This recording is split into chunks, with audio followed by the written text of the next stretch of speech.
ថ្ងៃអានញាតគ្រប់ជំរាបសួរនិងសួស្តីទៅកាន់ពុកម៉ែបងប្អូនទាំងអស់គ្នាដែលនិយមតាមដាននៅដំរីឆ្នោតយួនសម្រាប់ថ្ងៃនេះត្រឹមថ្ងៃទី14ខែ8ឆ្នាំ2026ចង់លេខល្អសម្រាប់ឆ្នោតយួន ABCD នៅលេខ13គុណ24គុណ32គុណ25គុណ43គុណនិង45គុណបងណា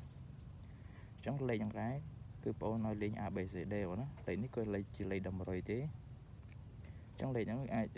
បងអាចទៅលេង ABCD ចង់លេងចាក់ត្រង់នៅត្រឡប់បងណាហើយសម្រាប់ពុកម៉ែដែលចង់បានលេខល្អ3គ្រាប់ចាក់ BCD បងណា BCD គឺបងមានបងណាបងប្អូនដែលចង់បានជួយឆាតមក Telegram បងនេះមក096 628 6047បងណាលេខ Telegram បងប្អូនអញ្ចឹងបងប្អូន